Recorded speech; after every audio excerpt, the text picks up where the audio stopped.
দান করার ফলে যে কি হয় তা আমরা অনেকেই জানি না। তার ফজিলতগুলো সম্পর্কে কারো তেমন ইচ্ছা শক্তিই নেই জানার। তবে আজকে আমরা দেখব কোরআনে কি বলা আছে। জাহান্নামের ভয়াবহ আগুন থেকেও রক্ষা করতে পারবে একটি দান। সূরা বাকারার 271 নম্বর আয়াতে বলা হয়েছে, তোমরা যদি সদকা অর্থাৎ দান প্রকাশ্যে করো তাহলে তা তোমাদের জন্য উত্তম, আর যদি তা তোমরা গোপনে করো তাও তোমাদের জন্য অধিক উত্তম।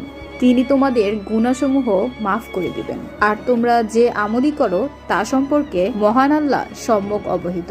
মহান আল্লাহ তাআলা সূরা বাকারার 261 নম্বর আয়াতে বলেন, যারা নিজের অর্থ সম্পদ আল্লাহর পথে ব্যয় করবে তাদের উদাহরণ হবে একটি বীজের মতো, যা থেকে 7টি শীষ জন্মায়।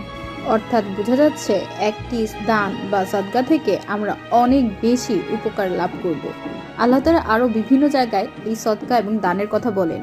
এটি অবশ্যই হতে হবে আল্লাহর সন্তুষ্টি অর্জনের জন্য। যে ব্যক্তি আল্লাহ তাআলার পথে ব্যয় করবে তাকে তার 700 গুণ পর্যন্ত সওয়াব দেওয়া হবে। দান মানুষের সম্পদকে বরকতপূর্ণ করে এবং মানুষকে বিপদ আপদ থেকে রক্ষা করে। তবে অবশ্যই দান হতে হবে মন থেকে এবং সেটি হতে হবে আল্লাহর সন্তুষ্টির জন্য, লোক দেখানো নয়।